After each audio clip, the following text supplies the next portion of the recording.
Today I'm taking a look at the OLIGHT Baton 3 Pro Max. Thank you OLIGHT for sending this through. So they sent through the cool white edition of this. Got some specs on the back, won't go into those details right now.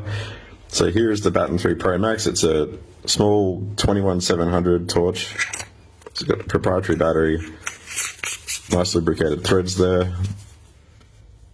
Got some quite aggressive knurling, which is good for gripping. I actually prefer to carry my torches without a pocket clip, but this is quite a strong pocket clip.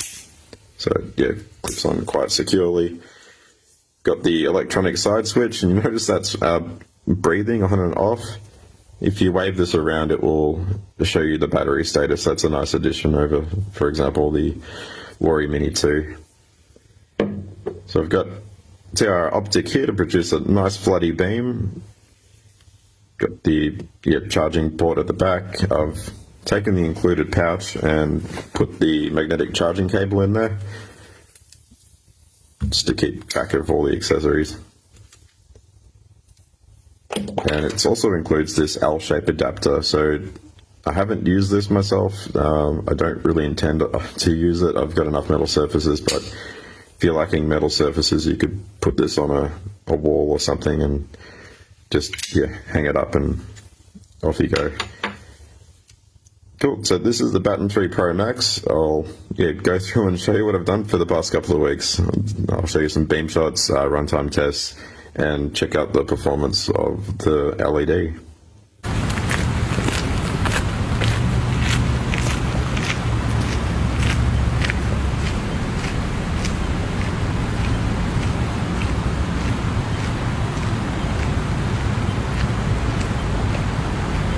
It's currently on low. That's medium, got high, and turbo.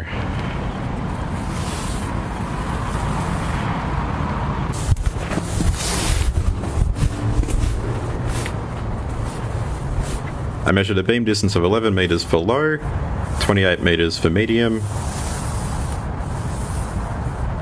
91 meters for high, and 161 meters for turbo. So very similar to the official specs.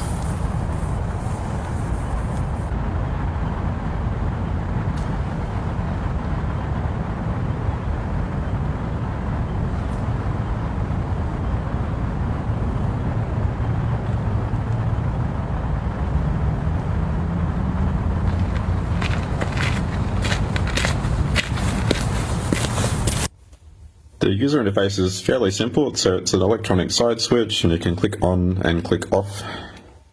So when you click on, it's got mode memory, it memorizes low, medium or high. You can hold to go between low, medium, high. On high there's a proximity sensor. You can double click to enter turbo. There's a proximity sensor again. If I double click again, within 5 seconds it will disable the proximity sensor temporarily. If I want to disable this permanently, or disable proximity sensor, I need to plug it back into the charger. So it's red, it's charging, it's green when it's full. So I hold this for 2 seconds,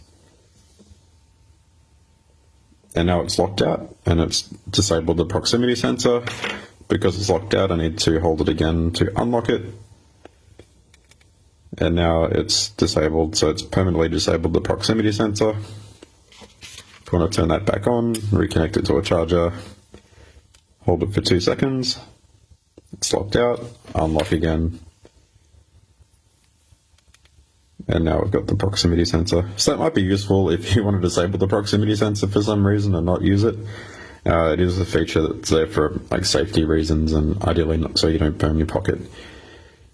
Strobe warning. So to access strobe, you click 3 times.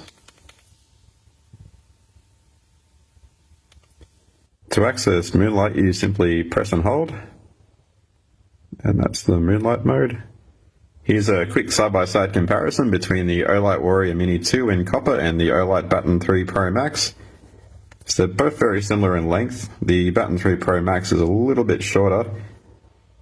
We've got a strike bezel here. The buttons are a little bit different in size, so they both sit a little bit higher, they're raised. This one's squishier on the Baton 3, and this one's less squishy and a bit shinier from continued use. They both have TIR optics. You can obviously see the proximity sensor here, and this one also has a proximity sensor, but it's hidden away a bit better. So I really like how that's discreet and hidden away. Got the tail switch here, and just the regular magnetic charging port there with no tail switch. They're pretty similar in diameter, but this one manages to fit a 21700 cell with 5000 milliamp hour capacity, so you get a better capacity out of the Baton 3 Pro Max, and this one has an 18650 with 3500 milliamp hours. This is the Warrior Mini 2 on low, medium, high, and turbo. So it's got a tight hotspot, you can see down the back there. This is the Baton 3 Pro Max on low, medium, high, turbo. So this is much floodier, you can still see down the back there.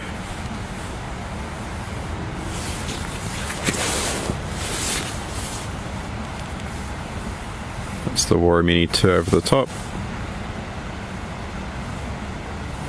I used an OLIGHT Master Pro 3 to measure a color temperature between 5800 and 6500 Kelvin, a color rendering index of about 80, which is a little bit better than the 70 stated on the torch itself, and a delta UV of about 0.003, so there's a hint of green in the beam. I measured the light output and runtime using a DIY lumen tube and managed to get results that were very similar to what OLIGHT have stated on the box. It's great to see that OLIGHT's included the step down time and estimate, so you can see it starts around 2500 and drops down to about 800. So other similar lights with 21700 cells can do about 1000 lumens for 2 hours, and OLIGHT have obviously chosen to increase the runtime a bit by dropping that to just below 800 lumens. So it's a bit of a trade-off there in the sustained output, but it's a better runtime overall. To demonstrate low voltage protection and see how the low voltage warning works, I've connected the head of the Baton 3 Pro Max up to this bench power supply. It's currently set to 4.2 volts, and I'm going to turn the voltage down. So we'll see what happens. It's currently green. It's switched to orange.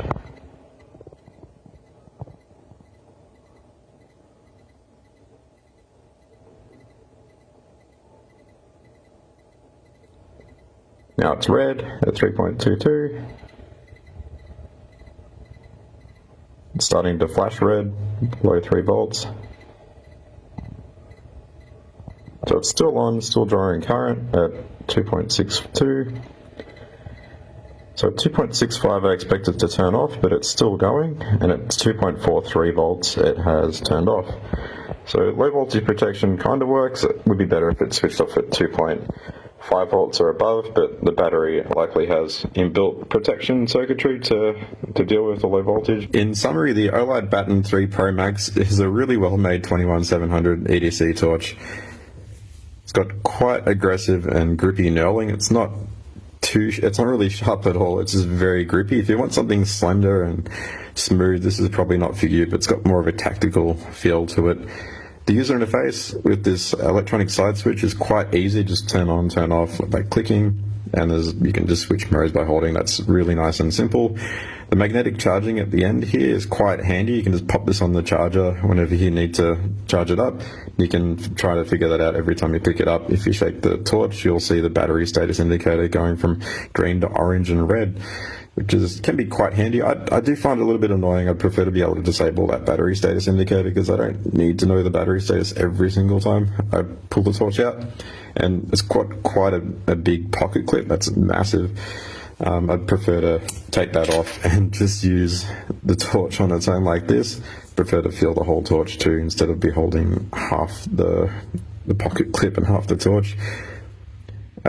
Looked up online, and there's a Reddit comment suggesting that this is probably a Cree XHP 50.3 emitter.